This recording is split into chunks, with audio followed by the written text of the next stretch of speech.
एक छोटा सा गांव था जहां दूर दूर तक फैली जमीन सूखी पड़ी थी। सूरज की तपती धूप में रामू नाम का एक किसान अपने खेत में हाल चला रहा था, पर मिट्टी से एक तिनका भी नहीं उग रहा था। थका हारा रामू जब घर लौटा तो वहां ना तो खाने को ढंग की रोटी थी और ना हाई पीने को साफ पानी। उदासी में डूबा रामू नदी के किनारे जा बैठा। अचानक पास की झाड़ियों में कुछ हलचल हुई। एक नन्ही सुंदर सफेद बतख थर थर कांपती हुई बाहर निकली। रामू का दिल पिघल गया। उसने बड़े प्यार से उस नन्ही जान को अपनी पुरानी चादर में लपेटा और अपने घर ले आया। अगली सुबह जब सूरज की पहली किरण रामू के कच्चे घर की खिड़की से अंदर आई तो रामू बतख को दाना देने गया। लेकिन जो उसने देखा उससे उसकी आंखें फटी की फटी रह गई। बतख के पास एक चमचमाता हुआ सोने का अंडा पड़ा था। रामू ने अपनी आंखें माली, उस लगा शायद वो कोई सपना देख रहा है, पर वो अंडा असली था। वो तुरंत बाजार भगा और सुनार को वो अंडा दिखाया। सुनार ने जब उस सोने के अशरफियां सिक्के दिए तो रामू की किस्मत ही पलट गई। धीरे धीरे रामू का रहना सहना बदलने लगा।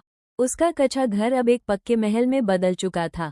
उसने खेत में पसीना बहाना छोड़ दिया और दिन भर आराम कुर्सी पर बैठकर अपनी जादुई बतख को निहारने लगा। ए फ्लैट उसके पास नौकरद, महंगे कपड़े थे और हर तरह की सुख सुविधा थी। पर जैसे जैसे उसकी दौलत बढ़ी वैसे वैसे उसके सुकून में लालच घुलने लगा। एक रात रामू अपने बिस्तर पर लेटा हिसाब लगा रहा था, अगर ये बतख रोज एक अंडा देती है तो इसके पेट में तो सैकड़ों अंडे होंगे। मैं रोज एक का इंतजार क्यों करूं? क्यों ना एक ही बार में सारा सोना निकल लूं? उसका चेहरा लालची मुस्कुराहट से भयानक दिखने लगा। वो उठा, रसोई से एक तेज चाकू उठाया और दबे पांव बतख के डब्बे की तरफ बढ़ा। उसका दिमाग अब सिर्फ सोने के ढेर को देख रहा था, यूएस मासूम जान को नहीं जिसने उसकी गरीबी दूर की थी। एक ही झटके में रामू ने यूएस बतख का पेट चीर दिया। उसने पागलपन में बतख के अंदर हाथ मारा, पर वहां कुछ नहीं था, ना सोना ना अंडा, सिर्फ खून और खामोशी।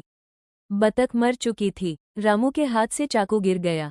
वो वही जमीन पर घुटनों के बाल बैठ गया। यूं एहसास हुआ कि उसने अपने लालच में सोने की चिड़िया को खो दिया है जो उस रोज अमीर बना रही थी।